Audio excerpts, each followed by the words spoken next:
Cycle तो चलाई ही होगी।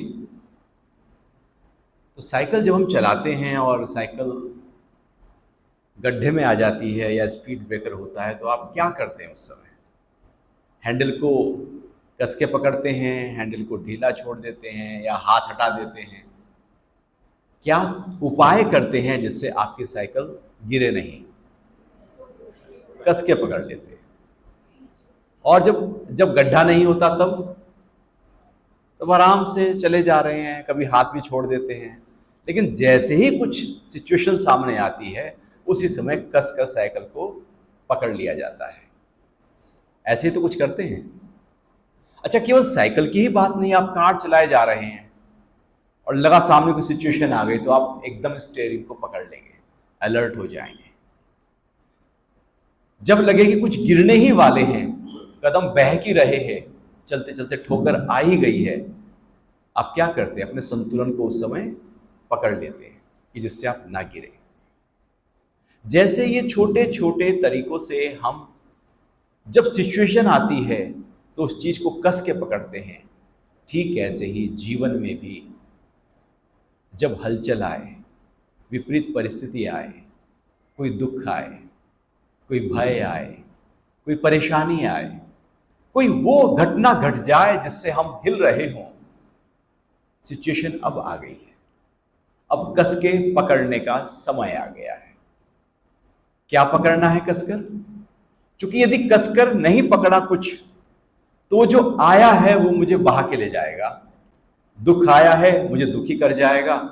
भय आया है, भयभीत कर जाएगा। कोई जरा सी सिचुएशन आई तो मुझे तनाव से भर जाएगी। कुछ ना कुछ ऐसा होगा जिससे हम हिल जाएंगे। अब सही समय है अपने को पकड़ने का। अपने को पकड़ने का मतलब है अपनी सांसों को पकड़ना। केवल और केवल जब भी आपको लगे कि कुछ हलचल घट रही है जीवन में, श्वासें तो बह ही रही है, कहीं से कुछ लाना नहीं है। मैं कहूं कॉन्शियसनेस को पकड़े तो वो तो कठिन हो जाएगा, पहले उस तक पहुंचे, लेकिन श्वास तो है ही है। और ये श्वास पूरे जीवन का आधार है। मन को ताकत इसी श्वास से मिलती है, बुद्धि के निर्णय इसी श्वास से लिए जाते हैं, शरीर का हर ऑर्गन इसी श्वास से चलता है, यूं कहें इंद्रियों की सारी गतिविधियां इसी श्वास से होती हैं। यही प्राण है जो पूरे जीवन की यात्रा का आधार है। जब भी लगे कि मन हिल रहा है, जब भी लगे कुछ सिचुएशन घटी है, अपने प्राण को पकड़ लें, आती जाती श्वास को पकड़ लें। कभी आपको लगे कि तनाव बहुत आ गया है, कोई पास्ट की बात दुखी कर रही है, सीधा सा तरीका है, श्वास भरते जाएं, बढ़ते जाएं, गिनती गिने, 1 2 3 4 5। अब 10 गिनती तक श्वास को निकालना शुरू कर देना। 1 2 3 4 5 6 7 8 9 10। 5 गिनती में श्वास भरा तो 10 गिनती में निकाल देना। यदि 3 में भरा तो 6 में निकाल देना, 8 में भरा तो 16 में निकाल देना। दुगना कर देना श्वास के निकालने की क्रिया को। और लगातार कुछ देर के लिए इस अभ्यास के साथ अपने को ले आना। मन कितना भी व्याकुल क्यों ना हो रहा हो, कितना भी दुख से क्यों ना भर गया हो, डिप्रेस क्यों ना हो रहा हो, व्यक्ति डाउन क्यों ना हो रहा हो, स्ट्रेस क्यों ना हो गया हो, क्रोध क्यों ना आ रहा हो, केवल ये क्रिया आपके पूरे के पूरे प्राणों को जो इम्बैलेंस हुए हैं उनको बैलेंस कर देंगे। ये जीवन का एक ऐसा सूत्र है जो हर उम्र में, चूंकि उम्र के हिसाब से भय पैदा होते हैं। जवानी के अपने भय होते हैं, प्रौढ़ के अपने भय होते हैं, बुढ़ापे के अपने भय होते हैं। जवानी के अपने दुख होते हैं, प्रौढ़ के अपने दुख होते हैं, बुढ़ापे के अपने दुख होते हैं। अच्छा, जवानी की खुशी अलग होती है, प्रौढ़ की खुशी अलग होती है, बुढ़ापे की खुशी अलग होती है। ये एक जैसी होती है, सबकी अपनी अपनी खुशी है ना। वो 3 पीढ़ी बैठकर बातें कर रहे थे ना। वो लड़का था 21 साल का, वो कह रहा था आज तो पापा क्या मजा किया, मैंने पूरे दिन पार्टी की, दोस्तों के साथ खूब एंजॉय किया, पिज्जा बर्गर भी उड़ाया, फिर पिक्चर देखी हमने, आज तो मजा आ गया। तो पापा कहता है बेटा ये तो कुछ भी नहीं है, आज जो शेयर मार्केट ऊपर चढ़ा है ना, उसमें जो मेरा पोर्टफोलियो था वो जो हाइक हुआ है, आज वाकई मुझे मजा आ गया। तेरा क्या मजा है मेरे मजे के मुकाबले?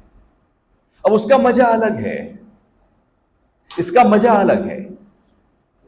बाबा भी सुन रहा था अंदर बैठा हुआ बात, अरे तुम दोनों बिल्कुल बेकार, क्या मजा आज जो मेरा खुल के पेट साफ हुआ है सुबह को, मजा तो मुझे आया, कई दिन से परेशान चल रहा था, आज जो मजा है, सुबह से मैं प्रफुल्लित हूं, नाच रहा हूं। तो उसका अपना मजा है, उसका अपना मजा है, उसका अपना मजा है। जीवन में ऐसे ही हर उम्र के दुख हैं, हर उम्र के भय हैं, हर उम्र की उलझन है। लेकिन उलझन है, उम्र निकलती जाती है, उम्र बढ़ती जाती है, लेकिन दुख खड़े रह जाते हैं, उनका रूप बदल जाता है। उलझन खड़ी रह जाती है, उनका रूप बदल जाता है, लेकिन वो जू की त्यों रहती है। क्योंकि जब पता है कि उलझन आएगी, पता है कि तूफान आएगा, बाढ़ आएगी, सुनामी आएगी, हवाएं चलेंगी, तो खिड़की तो हमें बंद कर लेनी होती है ना। अब आप खिड़की खोलकर रखेंगे और तूफान चल रहा है तो सारा मट्टी मट्टी हो जाएगा। तो आप क्या करते हैं? तूफान आ जाने के बाद खिड़की बंद करते हैं, या तूफान का आभास होते ही खिड़की बंद करना शुरू कर देते हैं? बुद्धिमत्ता तो यही है कि होते ही लगा कि बस मौसम बदल रहा है, करवट बदल रही है मौसम की, और आपने सारी अपनी खिड़की बंद करनी शुरू कर दी, कहीं से धूल मेरे घर को खराब ना कर दे। ठीक ऐसे ही जीवन में भी आपको आभास आने लगता है कि कब समस्या आने वाली है, उलझन आने वाली है, तकलीफ आने वाली है। एक अंदर से आभास शुरू हो चुका होता है, भले वो आप प्रकट करें न करें, लेकिन अंदर की जो चेतना है वो बाहर पकड़ लेती है प्रकृति को। बस तैयारी शुरू कर दो, उसी समय तैयारी का समय आ गया।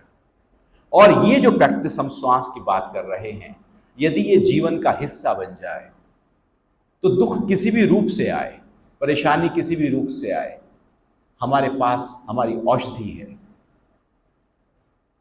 होता है ना कि दवाई, मेडिकल किट हमारी साथ होती है, कोई भी प्रॉब्लम आएगी तो हम दवाई ले लेंगे। छाता पास है, धूप तेज पड़ी छाता ले लेंगे, बारिश आई तो छाता ले लेंगे, हमारे पास है रेनकोट। लेकिन मेरे पास छाता ही ना हो, और छाता हो और मैं उसे खोलूं ही ना, बारिश हो रही है, छाता आपके हाथ में हो और आप चले जा रहे हो, तो लोग क्या कहेंगे? अरे मूर्ख है, छाता है क्यों नहीं खोल रहा है। श्वास मेरे साथ है और हम परेशान हैं, हम भयभीत हैं, उदास हैं, निराश हैं, चिड़चिड़े हैं, तनाव से भरे हैं। तो जो समझू है, जो जागरूक है, वो समझ जाएगा कि इसके पास श्वास का खजाना है, इसने उसको यूज ही नहीं किया। तो आपके पास जो श्वास का खजाना है, वाकई ये खजाना है। चले वाते चलम चित्तम निश्चले निश्चलो भवेत। उपनिषद का वाक्य है कि जब प्राण चलता है तो मन चलता है। यदि आप प्राण को ठहरा दें तो मन ठहर जाएगा, मन को ठहरा दें तो प्राण ठहर जाएगा। एक के ठहरने से दूसरा ठहर जाएगा, एक के संतुलन होने से दूसरा संतुलित हो जाएगा, एक के इम्बैलेंस होने से दूसरा इम्बैलेंस हो जाएगा। जब मन इम्बैलेंस हो रहा हो तो मेरा प्राण भी इम्बैलेंस हो जाता है, और यदि मैंने उस प्राण को बैलेंस कर दिया तो मेरा मन बैलेंस हो जाएगा। सीधे मन को बैलेंस करना बड़ा कठिन है, लेकिन प्राण के रास्ते से उसको बैलेंस किया जा सकता है। तो ये उपाय, ये तरीका आप गांठ लगा लेना, अपने साथ रख लेना। सिचुएशंस तो प्रकृति में आएंगी। कार लेके यदि घर से बाहर निकलोगे तो कभी स्पीड ब्रेकर आएगा, कभी ट्रैफिक आएगा, कभी घोड़ा आएगा, कभी कुत्ता आएगा, कभी सुअर आएगा, या नहीं आएगा, या राजा साहब आ रहे हैं सारे रास्ते खाली करो।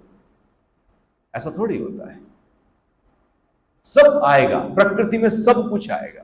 आपकी इस जीवन की यात्रा में आपके सामने सब समस्याएं आएंगी।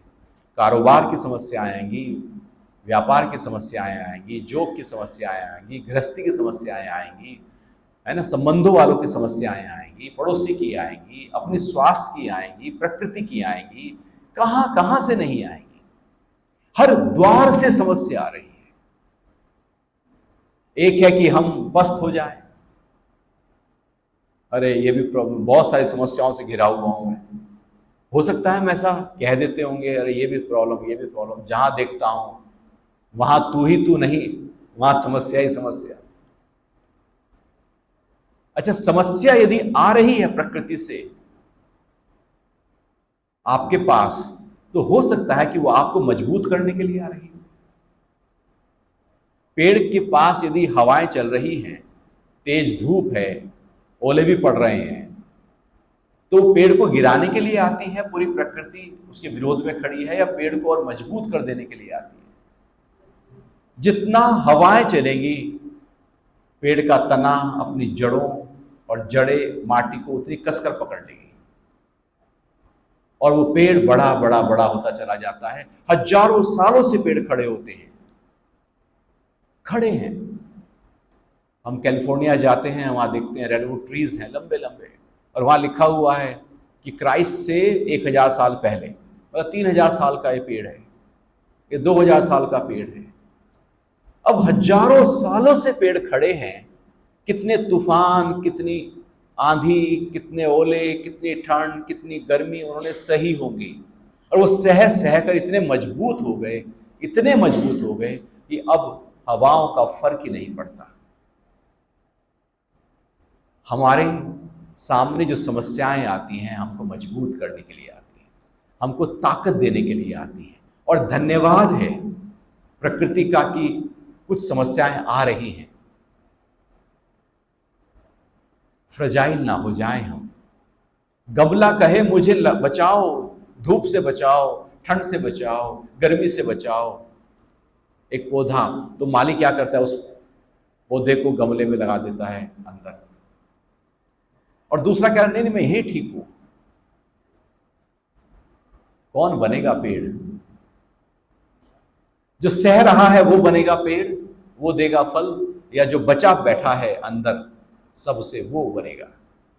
हम बचने की कोशिश करते हैं कि मैं बच जाऊं इस समस्या से, इस दुविधा से, इस कष्ट से, इस परेशानी से, शायद आंख मूंद लूं। ऐसा कुछ होता नहीं है। आंख मूंद कर कबूतर आंख बंद कर ले तो बिल्ली चली नहीं जाती, बल्कि और ज्यादा प्रकृति और विरोध में खड़ी होती है। वही गिर जाते हैं जो सहन नहीं कर पाते, लेकिन जो सहन कर पाते हैं, वो सहनशीलता, वो आर्ट हमारे अंदर डेवलप जब हो जाती है, तो सिचुएशन कुछ भी आए। अच्छा, कहां तक बचोगे?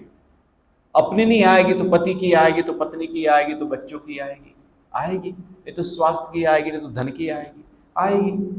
वो आएगी। जब वो आए तो मायूस होने का समय आ गया, या अब मेरे अंदर जो क्वालिटी है, मैंने जो साधना की है, मेरी जो प्रैक्टिस है, उसको प्रकट करने का समय आ गया है। समय आ गया ना। पहले क्या होता था, भूखमरी हो जाया करती थी, अन्न खाने को नहीं मिलता था, लोग भूखमरी से मर जाते थे। तो जब अन्न हुआ करता था उनके पास, अनाज है, सब कुछ, तो खूब खाते थे, खूब खाते थे, खाकर वजन बढ़ा लेते थे, फैट बढ़ जाता था। कि जब भूखमरी होगी तो कुछ समय का हमारे शरीर का जो फैट है वो यूज होगा, बॉडी का ही फैट शरीर फिर यूज करने लगता है, तो जल्दी से फिर वो सरवाइव कर जाते थे। तो क्या हो रहा है कि हमने तैयारी की है अपनी। कब की है तैयारी? सुख में, दुख में नहीं, सुख में। प्रॉब्लम क्या है? दुख में सुमिरन सब करें, सुख में करे ना कोई।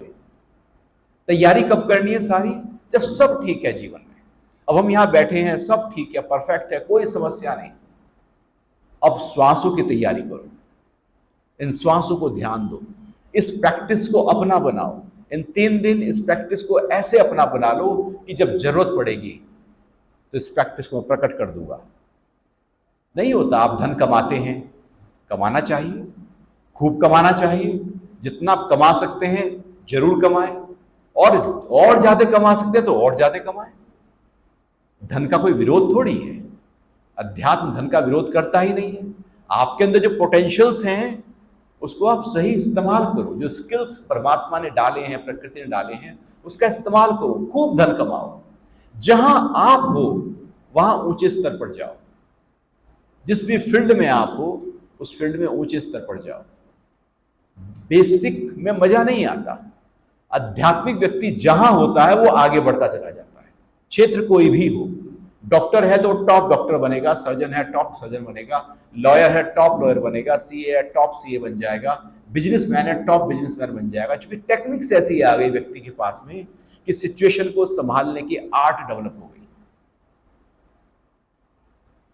तो यहां पर अब सब ठीक है, कुछ भी ऐसा नहीं जो विरोध में हो। जब सब ठीक है तो क्यों ना, कबीरदास जी कह रहे थे सुख में सुमिरन सब करें, तो क्यों ना ये समय प्रैक्टिस का आ गया, ये समय साधने का आ गया कि जैसे धन इकट्ठा कर लेते हैं, जब जरूरत पड़ेगी यूज करेंगे। नहीं करते, रिटायरमेंट प्लानिंग शुरू कर देते हैं ना हम एक उम्र के बाद में कि भैया आगे 50 साल तक यदि हम 100 साल तक जिएंगे तो पैसा होना चाहिए, धन होना चाहिए, मोहताज ना हो, किसी के आगे हाथ पसारे नहीं, बच्चों के आगे भी हाथ ना पसारे, अपने पास अपने होना चाहिए। तो यदि आपके पास धन है तो सब आपकी वाहवाही करते हैं, देखभाल करते हैं, ध्यान रखते हैं। और यदि धन आप पकड़ा देते हैं और आपके पास कुछ नहीं रहता तो कोई ध्यान नहीं रखता, क्योंकि धन से आप माने जाते हैं। एक समय ऐसा आता है तो जब जरूरत होती है धन की तो धन इकट्ठा करो, और जब उसको खर्चने की जरूरत होती है तो उसे खर्चो। ऐसे ही ये समय है प्रैक्टिस का, इसको प्रैक्टिस करो, और जब जरूरत आएगी तो ये जो प्रैक्टिस की है अब इस प्रैक्टिस को हम प्रयोग में लेकर आएंगे। और जब उसको प्रयोग में लेकर आएंगे और लगेगा वाह ये तो बिल्कुल तरीका सही आ गया, सब परेशान हो रहे हैं घर में और मेरी इस प्रैक्टिस से मेरा मन हिल नहीं रहा है, तो अब आपके अंदर उत्साह आएगा, अब और प्रैक्टिस करेंगे। आप किस सिचुएशन में चले जाएं, कुछ सूझ ना रहा हो, आपको आंसर ना मिल रहा हो, अब बैठ जाना आंख बंद करके, अपने सांसों को ध्यान रखना और 1:2 का श्वास कर देना, कुछ देर के लिए इस प्रैक्टिस को करते रहना। आप देखना आपके अंदर से समाधान प्रकट होना शुरू हो जाएगा। जीवन में समस्याएं बहुत ही ऊपर के स्तर पर होती हैं, समाधान पहले से ही भीतर पड़ा होता है, क्योंकि हम समाधानों के समाधान हैं। विवेक समाधान से भरा हुआ है, कॉन्शियसनेस समाधान से भरी है, मन समस्याओं से भरा है। जब हम मन में होते हैं तो समस्याएं होती हैं, लेकिन जैसे ही प्राणों को साधते हैं तो हम गहरे गहरे गहरे उतरते चले जाते हैं, और जितना गहरे उतरते हैं उतना समाधान में आते हैं। तो सिंपल तरीका है, श्वास को भरना, भरते जाना, भरते जाना, भरते जाना, फिर निकालना, निकालते जाना, निकालते जाना, निकालते जाना, निकालते जाना। इस प्रैक्टिस को जब यहाँ है तब ठीक, जब घर चले जाएं तो भी करना। आप कार चला रहे हैं, आप वॉक कर रहे हैं, आप कोई काम कर रहे हैं, इस प्रैक्टिस को अपना हिस्सा बना लेना। किसी को पता भी नहीं लगेगा कि आप किसी प्रयोग में हैं, किसी साधन में हैं, किसी तपस्या में हैं, कुछ चल रहा है आपके साथ। यदि रोज ये अभ्यास आपका सिद्ध हो गया, आपके पूरा व्यक्तित्व कुछ और हो जाएगा। आपके सोचने समझने की शक्ति बदल जाएगी, आपके बोलने की कला बदल जाएगी, आपके निर्णय लेने की क्षमता बदल जाएगी, आप व्यवहार कुशल हो जाएंगे। विकार जो पूरी तरह से सुनामी की तरह, वेग की तरह आते हैं अंदर से और हर लेते हैं हमको, आप पाएंगे आप उनको कंट्रोल कर रहे हैं, उनको मैनेज कर रहे हैं। हर सिचुएशन को साधने में आप उसके लिए सक्षम हो जाएंगे, क्योंकि प्राण जिससे सब कुछ चल रहा है उसी को आपने साध लिया। इस प्राण को साधना है, ये प्राण के सदते ही जीवन संतुलन में आ जाता है। थोड़ी देर के लिए हम इस अभ्यास को अभी करके देखेंगे। आराम से बैठ जाएं और धीरे धीरे सांस को भरना, भरते जाना, भरते जाना, भरते जाना। भले वो 2 गिनती हो, 3 गिनती हो, जबरदस्ती नहीं करना, जितना सहज हो जाए करना। 3 गिनती कर लेना और फिर निकालना, निकालना, निकालते जाना, निकालते जाना। 6 गिनती, उसी अनुपात, वही समय, वही ड्यूरेशन। धीरे धीरे श्वास को निकाल देना, पूरा निकालना और फिर भरना, भरना, भरना, भरना, फिर निकालना तो निकालना, धीरे धीरे निकालते जाना, निकालते जाना। पहले ये अभ्यास आंख बंद करके कर लो, नहीं तो खुली आंखों से भी कर सकते हैं, लेकिन अभी हम ट्रेंड कर रहे हैं अपने आप को, तो आंखें बंद हैं और श्वास को भर लें, भरते जाएं, फिर निकालें तो दुगना समय हो। महत्वपूर्ण बात है दो गुना समय, भरने का समय और निकालने का समय एक अनुपात दो होना चाहिए। जितना ज्यादा हम निकालेंगे अगली बार उतना ही ज्यादा खुलकर भर पाएंगे। धीरे धीरे सहजता से, कोई जबरदस्ती नहीं, किसी को पता भी ना लगे कि श्वास की कोई विशेष क्रिया आपके द्वारा की जा रही है। तो भरते गए, भरते गए, भरते गए, भरते गए, भरते गए, निकालते गए, निकालते गए, निकालते गए। आपका ही सांस है, निकालते गए, निकालते गए। मन को टिका दो सांस पर, भरते गए, निकालते गए, भरते गए।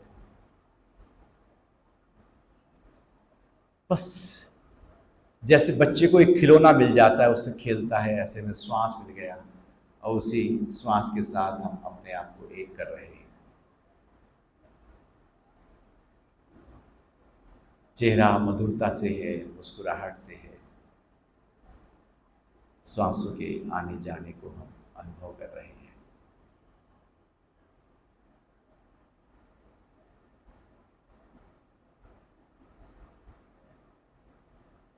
दुगना समय चाहिए हमको। सांस केवल भरना और निकालना उद्देश्य नहीं है, दो गुना हो जाना उद्देश्य है प्राण का।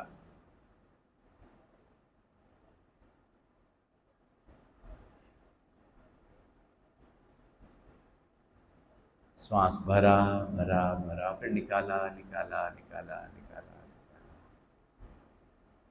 पूरा खाली हो गए, फिर से भरना शुरू हुआ।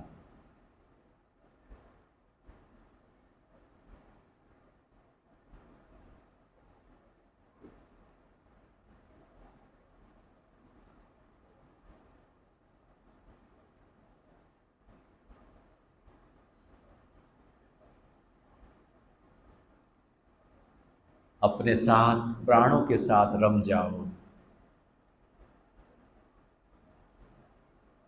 एक ऐसी साधना जो लगातार रहेगी हमारे साथ, हर दुख में, हर भय में, हर उलझन में मेरा सारथी बन जाएगी, मेरी ढाल बन जाएगी, मेरा आवरण बन जाएगी। दूसरा ताकत नहीं देता, वो तो कमजोर करता है। हम ही हैं जो अपने को ताकत दे सकते हैं।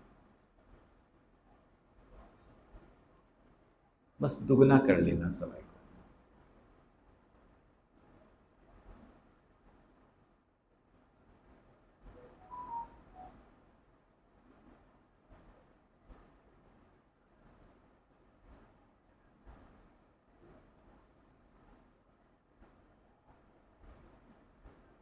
मन ख्याल से न भरे, प्राणों से भरे,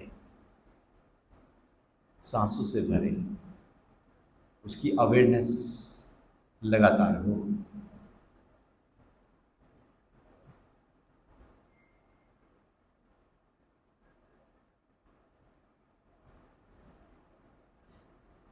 आँख खुली हो या बंद, लेकिन दुगना समय हो।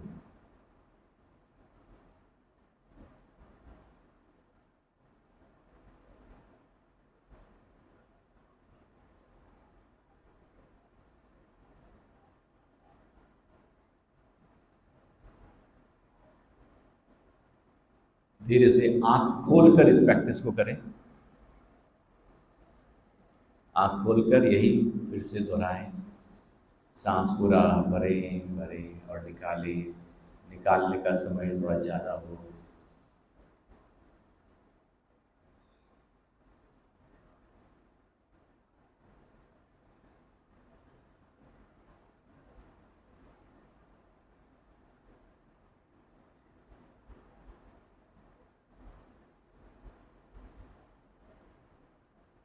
खुली आंखों से बस श्वास पर मन को टिका देना।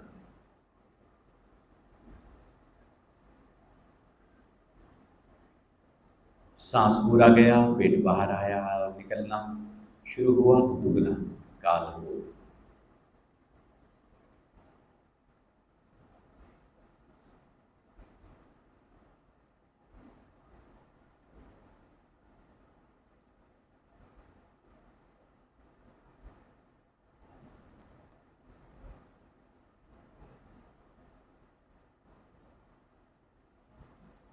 सहज भाव में बैठ जाएं।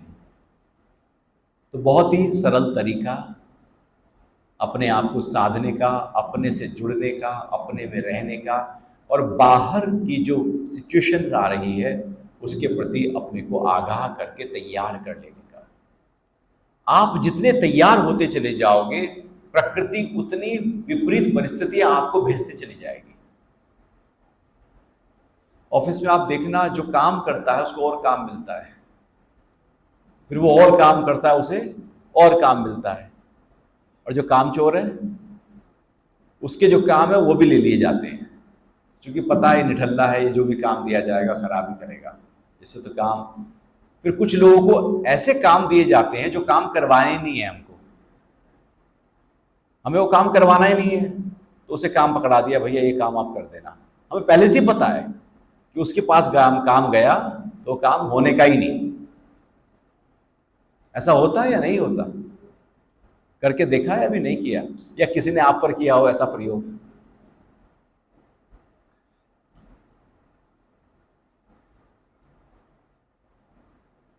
तो जिनको काम मिलता है उनको और काम मिलता है, उनको और काम मिलता है। प्रकृति तैयार कर रही है किसी बड़े काम के लिए आपको। जब कोई सिचुएशन आए तो समझना कि प्रकृति का कुछ संदेश है। प्रकृति अभी बड़े पद के लिए, बड़े धन के लिए, बड़ी कीर्ति के लिए, बड़े सम्मान के लिए हमें तैयार कर रही है। वो प्रकृति देख पा रही है मेरे फ्यूचर को, मैं नहीं देख पा रहा हूं। हम अपने आने वाले फ्यूचर की चर्चा करते रहते हैं, चिंता करते रहते हैं, ख्याल करते रहते हैं, लेकिन देख नहीं सकते क्या होने वाला है। हम नहीं देख सकते, लेकिन प्रकृति देख चुकी है। वो देख रही है कि इसका आगे क्या होने वाला है। अब जो होने वाला है हमारा आगे, उसके लिए पहले तैयारी चाहिए। आपका पात्र यदि 1 लीटर दूध के भरने का भगोना है तो उसमें 2 लीटर दूध आएगा, और प्रकृति आपको 2 लीटर देना चाहती है, और आपका पात्र ही 1 लीटर का है, तो दे नहीं पाएगी। तो पहले वो क्या करेगी? आपके पात्र को बड़ा करेगी। जब पात्र बड़ा हो जाएगा, अब उसमें भर देगी। उसका काम है भरना। आप अपने पात्र को बड़ा करते चले जाओ, जितना बड़ा पात्र होगा उतना वो भरती चली जाएगी। आप अपनी बुद्धिमत्ता को विशाल करते चले जाओ, अपने स्किल्स को डेवलप करते चले जाओ। जैसे जैसे आपका विस्तार होता चला जाएगा, आप उसी से भरते चले जाओगे। यदि आपने अपने आप का विस्तार नहीं किया, स्किल्स को डेवलप नहीं किया, तो जहां हैं वहीं रह जाएंगे। इसलिए गरीब गरीब ही रह जाता है। एक धन कमाने वाला व्यक्ति उतना ही धन कमाता रहता है। वो रिक्शा चला रहा है, बस उतना ही धन कमा रहा है। लेबर काम कर रही है, उतना ही पैसा कमा रही है। और बूढ़े हो जाते हैं, उतना ही कमा रहे हैं, क्योंकि अब उन्होंने अपने अंदर कुछ विस्तार नहीं किया। जितना विस्तार हमारा होता चला जाएगा, प्रकृति को कोई आपसे नाराजगी नहीं है। वो कितना भी दे सकती है, किसी को भी भर सकती है। आप ही बताओ, आप हवा को कितना भर सकते हो अंदर? कुछ उस पर अंकुश है कि नहीं नहीं नहीं थोड़ी भरना, ऐसा कुछ है प्रकृति? अच्छा, गंगा में आप डुबकी लगाने गए तो गंगा कुछ मना करती है? नहीं, इतनी देर नहीं नहाना, इतना नहाना, इतना पानी यूज नहीं करना, कुछ भी नहीं। क्या कुछ पेड़ मना करते हैं मुझे नहीं देखो? पूरी प्रकृति आपकी सेवा में दिन रात है। वो सब कुछ दे देना चाहती है, लुटा देना चाहती है प्रकृति। लेकिन यदि हमारा ही पात्र छोटा है तो मुश्किल है। अमीर वो हो जाते हैं जो अपने पात्र को बड़ा करते चले जाते हैं। धन कैसे आएगा? धन आने का तरीका क्या है? आपका काम, आपका कारोबार, आपका व्यापार, और उसमें आपकी बुद्धिमत्ता सीमित हो गई तो क्या धन बढ़ेगा?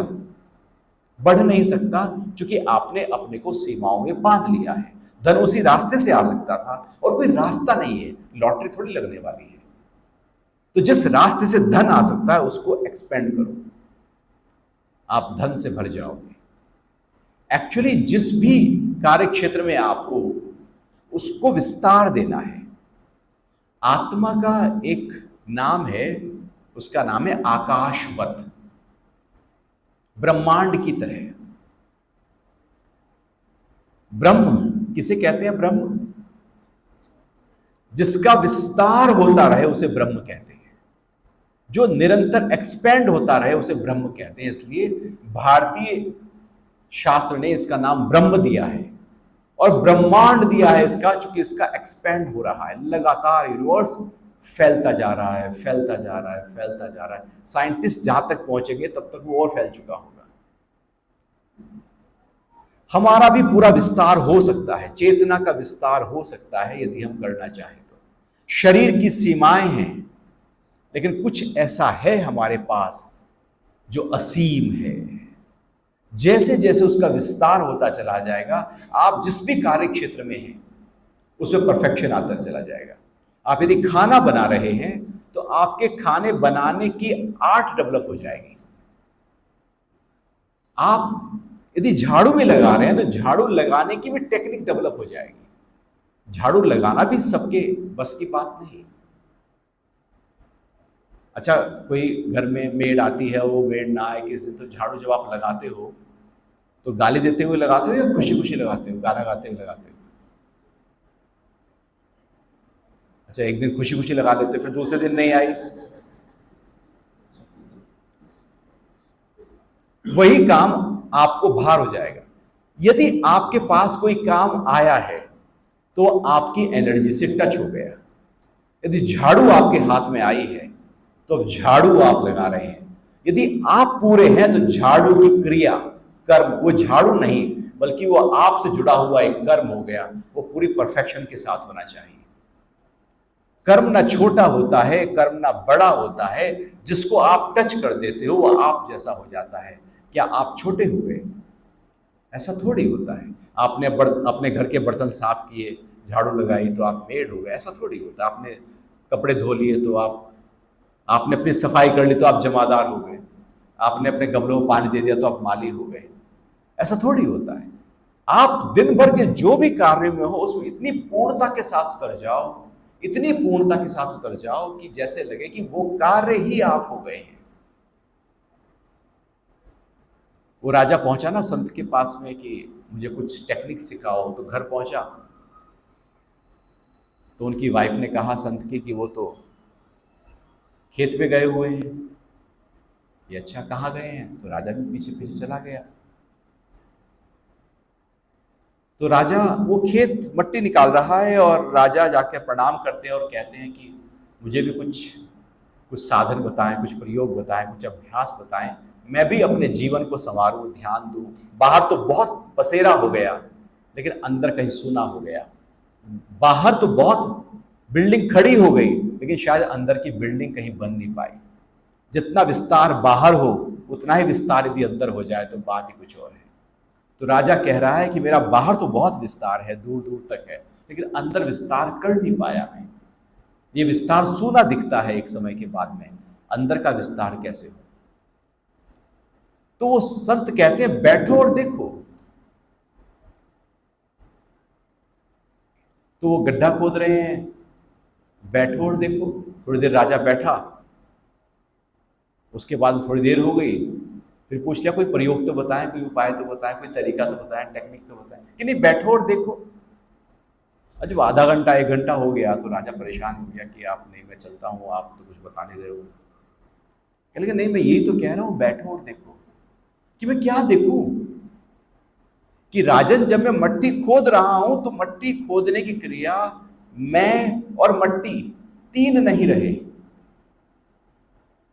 मट्टी खोदने की क्रिया और मैं खोदने वाला 3 अलग अलग नहीं रहे, एक हो गया। तीनों एक हो गए।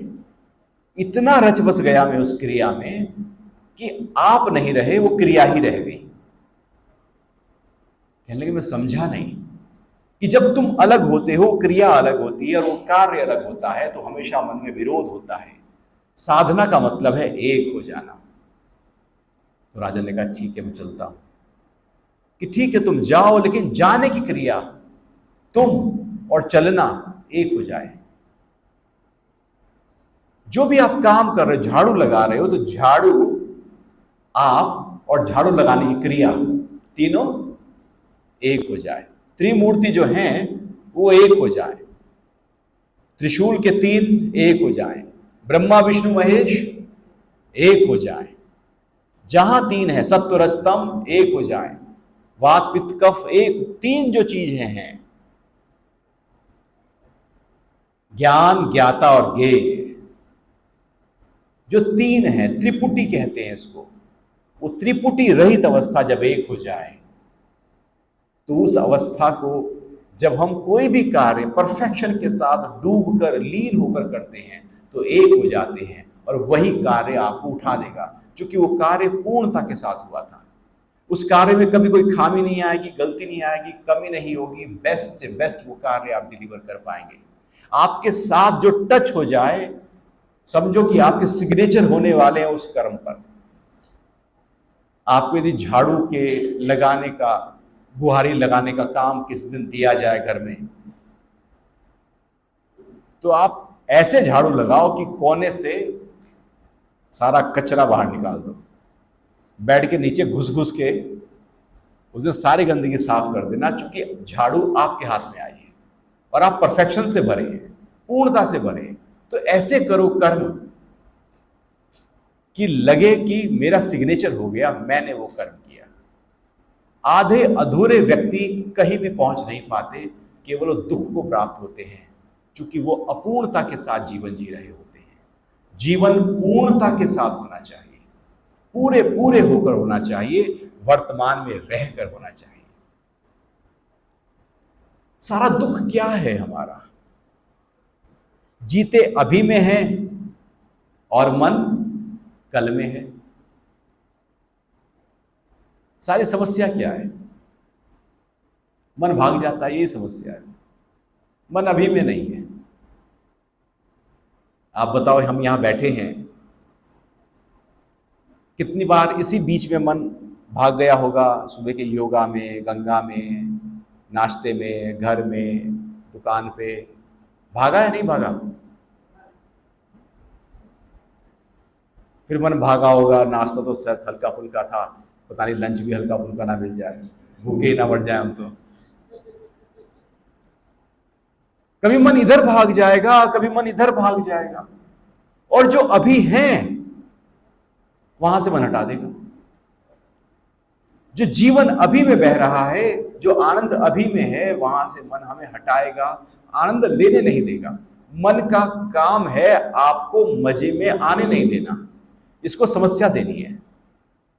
वो आपको लगातार समस्या देता रहेगा। आप यदि समस्या ढूंढने लगो कि आज क्या क्या समस्या है, उनको सॉल्व करेंगे, देखो 100 की लिस्ट सामने आएगी या नहीं आएगी। आप ढूंढो अपने व्यापार में, कारोबार में समस्या, ये प्रॉब्लम, ये प्रॉब्लम, ये प्रॉब्लम। अच्छा, घर में कुछ प्रॉब्लम ढूंढो, आप लिस्ट इकट्ठी होगी या नहीं होगी? आपने कहा समस्या, तो जिन प्रकट हो गया, जी हुजूर, जो हुक्म मेरे आका, लो समस्या। वो समस्या पे समस्या देनी शुरू कर दी। आपने कहा दुख, तो उसने कहा लो दुख। अब देखो सारे कुरेद कुरेद के दुख लेकर आएगा, नहीं आएगा? बैठे बैठे आप रो पड़ोगे, इतने दुख आ जाएंगे। आप जो पुकार करते हो भीतर से, वो प्रकट हो जाती है। पूरी प्रकृति आपकी उस पुकार को पूरा करने में लग जाती है। प्रकृति और कुछ नहीं है, वो आपकी दासी है, आपकी सेवक है। जैसे बॉस अंदर से घंटी बजाता है और जो अटेंडेंट है वो एकदम अंदर भाग के आता है ना, क्या चाहिए? तो आपने अंदर से कुछ कहा, प्रकृति प्रकट हुई, क्या चाहिए? आपने कहा सुख, आनंद, मस्ती, प्रकृति वो देना शुरू कर देगी। आपने कहा चिंता हो रही है, तनाव है, टेंशन है, नेगेटिविटी है, प्रकृति वो देना शुरू कर देगी। अब आप ही बताएं कि ज्यादातर दिन भर हम कौन सी बातों में ज्यादा रहते हैं? और फिर वही बातें बढ़ती हैं या नहीं बढ़ती जीवन में, वही बढ़ती चली जाएंगी। आप उन्हीं बातों का विस्तार कर रहे हैं, क्योंकि पूरी प्रकृति केवल और केवल आपकी दासी की तरह आपके सामने, आप पुरुष परमात्मा हैं, आप मालिक हैं, प्रकृति दासी है। जो आप पुकार करते हैं, जो आप अंदर से अनाउंस करते हैं, बस वही कार्य होता चला जाता है। हम दुख ढूंढ रहे हैं जीवन में बैठे बैठे, पास्ट में क्या दुख था, उसने ऐसा क्यों कहा, ऐसा क्यों हुआ, या मैंने ऐसा कर लिया तो बहुत अच्छा हो गया, या ऐसा कर लेता तो अच्छा हो जाता, या तो ग्लानि, कोई रिग्रेट, कोई ना कुछ समस्या आप ले आएंगे, या फ्यूचर का भय ले आएंगे। फ्यूचर में क्या होगा, मन जाता है फ्यूचर में या नहीं जाता, चला ही जाता है। जब फ्यूचर से थक जाता है तो मन कहाँ जाता है, फिर पास्ट में चला जाता है, फिर पास्ट का सोच सोच के थक लेता है वो, अब वो फ्यूचर में जाता है। जब वो इधर से थकता है तो वो इधर आता है, जब वो इधर से थकता है तो इधर आता है, वो बीच में आता ही नहीं है। जब बहुत दुख हो जाए तो आप फ्यूचर की कल्पना करके खुश हो जाना चाहते हो, अरे फ्यूचर में सब अच्छा हो जाएगा, क्योंकि यहां दुख था। और फ्यूचर का कोई डर खड़ा हो जाए तो पास्ट की कोई ख्याल आ गया, अरे मैंने सब जोड़ रखा है, चिंता नहीं करनी, क्या है। तो जब यहां से समस्या आती है तो आप इधर आ जाते हो, जब इधर से आती है तो आप इधर आ जाते हो। मन कभी इधर होता है, कभी इधर होता है, उसे जहां होना है वो वहां नहीं होता और बाकी सब जगह होता है। मन को होना कहां है, अच्छा जीवन कहां है आपका, इस पल में। शरीर कहां है आपका, इस पल में। सांसें कहां बह रही हैं, इस पल में। हृदय कहां धड़क रहा है, इस पल में। पूरा जीवन तो इस पल में चल रहा है। और ये मन साहब कहां घूम रहे हैं, ये पता नहीं इसे कहां कहां घूमता है, आवारा कुत्ते की तरह। इसलिए कबीर कहते हैं, कबीर कुत्ता राम का, मुतिया मेरा नाम, गले राम की जेवड़ी, जित खेचू उत जाऊं। मैं राम का कुत्ता हो गया, नहीं तो मन जो कुत्ता है वो भौंकता रहता है, गली गली भटकता है, किसी को भी काट लेता है, किसी को भी हाथ पैर मार देता है, किसी को लेना देना भी नहीं है उसका। वो गाय को देखता है, गाय घास खा रही है और भौंक रहा है। अच्छा कुत्ते से पूछो भाई घास खानी है, नहीं नहीं नहीं घास नहीं खानी। गाय से कोई संबंध है तेरा, नहीं नहीं, तो तू क्यों भौंक रहा है। हमारा मन भी कुत्ते की तरह ऐसी भौंकता रहता है, किसी को देखा नहीं और भौंकना शुरू किया उसने। कोई बात आई भौंकना शुरू किया, वो भौंकता ही रहता है, भौंकता। अच्छा या तो बाहर भौंकेगा या अंदर भौंकेगा। दो लोग होंगे तो तीसरे की बात कर रहे होंगे। कभी देखना दो लोगों की बात सुनते हुए वो अपने विकास की, उत्थान की बात कर रहे हैं या किसी तीसरे की बात कर रहे हैं। आप फोन पे यदि बात कर रहे हैं तो अपनी बात कर रहे हैं या किसी की बात कर रहे हैं। हम अपने से हटकर सबकी बात करते हैं, अपनी नहीं करते। अपने को छोड़कर सब पर ध्यान देते हैं, अपने को नहीं देते। स्पिरिचुअलिटी कहती है ये जो मन इधर जाता है, ये जो मन इधर जाता है, इधर और उधर कुछ भी नहीं है, ये बेकार की बातें हैं। जो बीत गया आप बदल नहीं सकते। यदि बदल सकते हो तो मन जरूर लेकर जाना। हाँ मन ले जाना, वहां से अनुभव ले आना, एक्सपीरियंस ले आना, कैसे और बेटर कर सकते हैं, बस उतना ले आना। बाकी को छोड़ देना, कचरा है वो, उसका कुछ नहीं होने वाला। उसका जब कुछ होने ही वाला नहीं है तो मन वहां ले जाकर क्या करोगे। या आप कुछ बदल सकते हो उस पास्ट को। कोई बदल सका है आज तक अपने पास्ट को। तो मन जब ये पक्का हो जाए, इसे ही ज्ञान कहते हैं। मन को ज्ञान देने का मतलब है कि एक बार मन को कह दो कि जो बीत गया है वो लौटेगा नहीं, उसमें रद्दो बदल किया नहीं जा सकता, इसलिए वहां जाना नहीं। मन को यह भी कह दो कि जो फ्यूचर है जब वो आएगा तो आज बनकर आएगा, अभी बनकर आएगा, वो कल बनकर नहीं आएगा। आप यदि अभी को ताकत दो, अभी को बल दो, अभी को प्रसन्नता दो, अभी को आनंद से भर दो, अभी को स्वास्थ्य से भर दो, अभी को बुद्धि की बुद्धिमत्ता से भर दो, तो क्षण क्षण वही चलेगा। फ्यूचर क्या है? यही पल जब आगे आएगा तो वह फ्यूचर कहलाएगा। लेकिन वो फ्यूचर बनकर फ्यूचर नहीं आएगा, यह पल बनकर आएगा, वर्तमान बनकर आएगा। जन्म हुआ मृत्यु तक हम केवल वर्तमान में रहते हैं या वर्तमान में जीते हैं, लेकिन वर्तमान में कभी रहते नहीं। जब से जन्म हुआ, इस शरीर को आप 5 मिनट पहले ले जा सकते हो जो बीत गया? कोई तरीका, कोई उपाय, कोई ऐसी टाइम मशीन आपके पास है? अच्छा, 5 मिनट आगे ले जा सकते हो? अभी यदि 10:30 बजे हैं तो 11:15 पर आप इस शरीर को अभी ले जा सकते हो? अच्छा, 1 मिनट आगे ले जा सकते हो? 15 मिनट जाते हैं तो आप जरा सा भी रत्ती भर भी नहीं ले जा सकते। ना इधर ले जा सकते हो, ना इधर ले जा सकते हो। श्वास भी केवल अभी में बहती है। लेकिन ये मन ऐसा है, इसी मन को प्रैक्टिस देने के लिए सारे शास्त्र लिखे गए कि ये मन सूक्ष्म है, अति सूक्ष्म है, दौड़ जाता है, भाग जाता है। पल में यदि अमेरिका कभी गए हो तो एकदम पल में अमेरिका की खबर ले आता है, इतना तीव्र है ये। अर्जुन भी कह रहा था, बहुत चंचल है भगवान, बड़ा परेशान कर रहा है मन। तो भगवान कह रहे हैं, चिंता ना कर, तू अभ्यास पकड़, तू वैराग्य पकड़, ये मन अपने आप काबू में आ जाएगा। वाकई मन बड़ा चंचल है। तो मन जो चंचल है वो इधर और उधर जाता है। इस मन को अभी में लाना है, और उस मन को अभी में लाने के लिए आपको अभी में रहना होगा। ध्यान का अभ्यास, श्वासों का अभ्यास अभी में आने की क्रिया है। आप ही बताओ, आपको कोई भी चीज बहुत अच्छी लगती है, मान लो सुबह की वॉक अच्छी लगती है, योग अच्छा लगता है, पार्टी में जाना अच्छा लगता है, किससे बात करना अच्छा लगता है, या कुछ खाना अच्छा लगता है। जो भी चीज आपको सबसे ज्यादा अच्छी लगती है, आप निश्चित मानिएगा उस समय आपका मन वर्तमान में आता है।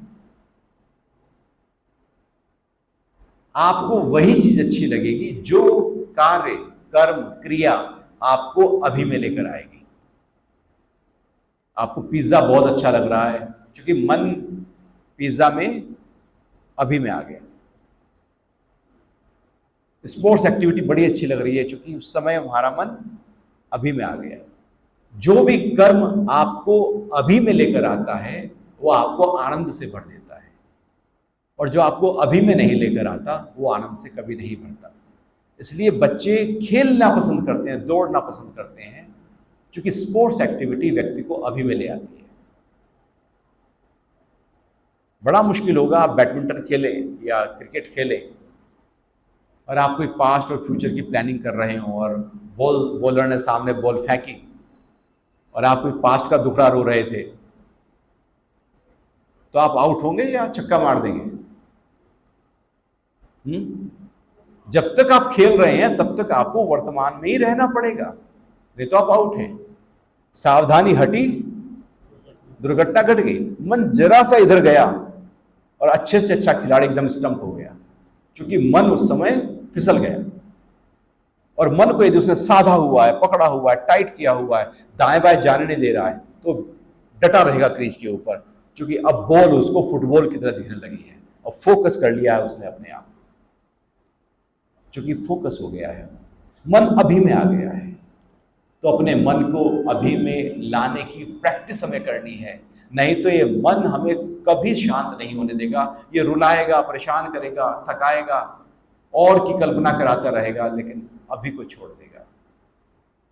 ये श्वास की प्रैक्टिस की बात हमने की, ये मन को अभी में लाने की टेक्निक है।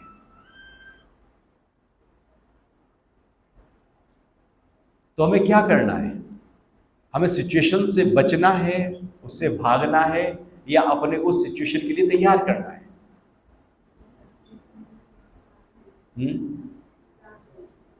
हम कहते हैं ना, घर से यार बहुत परेशान हो गए, सब समस्या ही समस्या है, कहीं चलते हैं। तो व्यक्ति घूमने जाते हैं घर से परेशान होकर। अच्छा, फिर घर क्यों लौट के आ जाते हैं?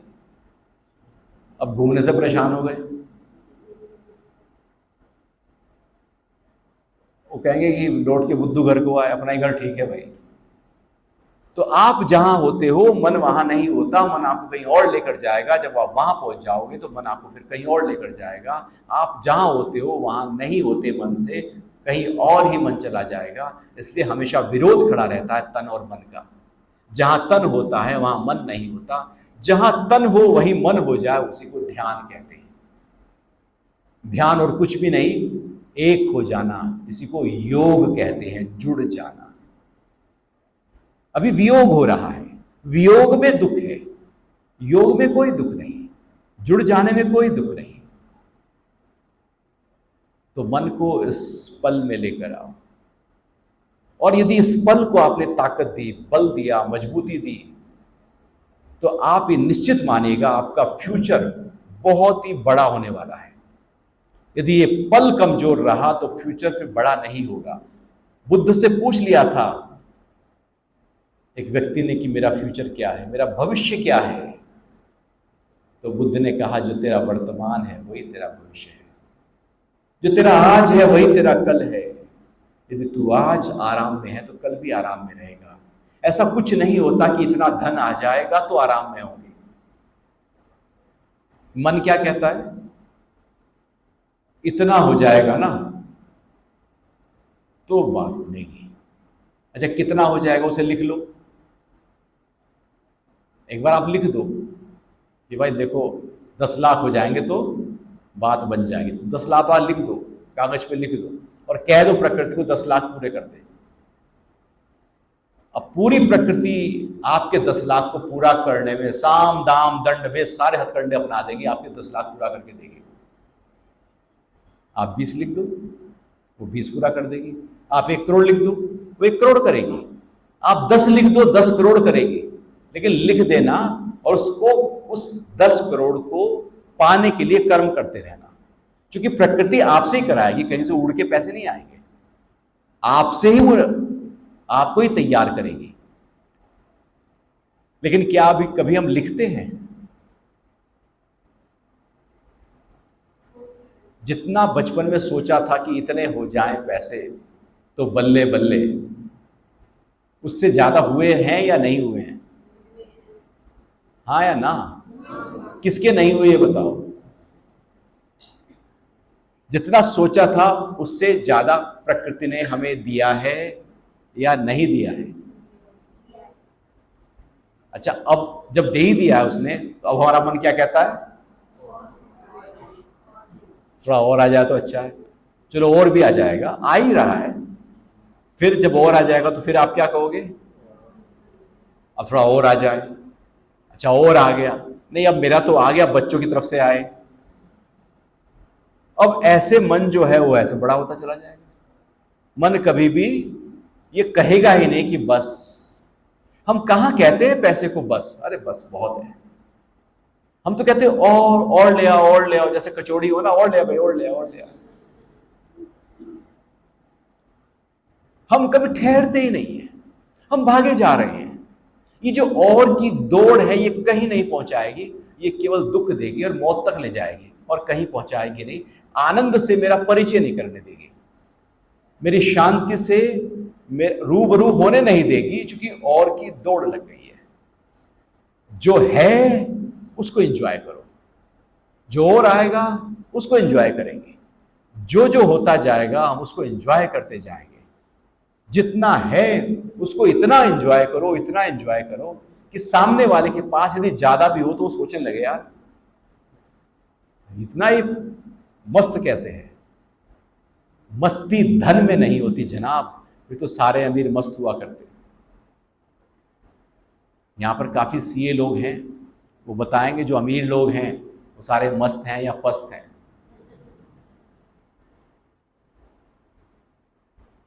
वो दिखता है कि धन कुछ मस्ती देता है, ऐसा कुछ होता नहीं है। मस्ती तो भीतर की स्थिति है। आप यदि मस्त हैं तो फक्कड़ हैं तो भी मस्त हैं, और यदि पस्त हैं तो राजा हैं तो भी पस्त हैं। अपनी स्थिति को ऐसे डेवलप करो, ऐसे डेवलप करो कि हर हाल में, हर चाल में आप राधा रमण करते रहो, आप मस्त रहते रहो। जाहे विधि राखे राम, ताही विधि रही हो, मस्ती के साथ रही हो। रूखी सूखी मिले तो मौज कर रहे हैं, घी से मिले तो मौज कर रहे हैं, कार है तो मौज कर रहे हैं, पैदल है तो और ज्यादा मौज कर रहे हैं कि हवाएं बहुत अच्छी लग रही हैं। आप मौज ही कर रहे हैं। मौज करने वाला बाहर के साधन नहीं देखता, वो मौज करता है। और जो साधन ढूंढता है वो कभी मौज नहीं करता, वो साधनों में मौज ढूंढता है।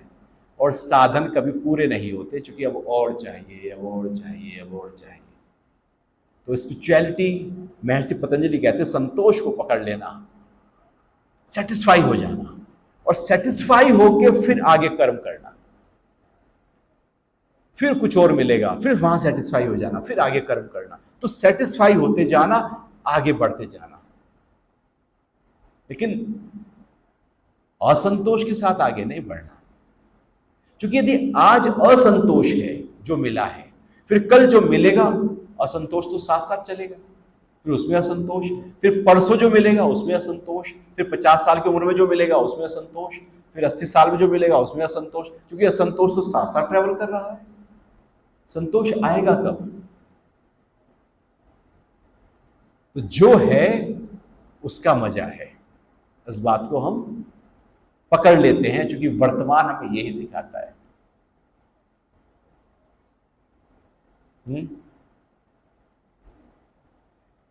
तो अभी 5 से 10 मिनट का गैप देते हैं, थोड़ा सा फ्रेश हो जाए, पानी पी ले, फिर आकर बैठेंगे और आगे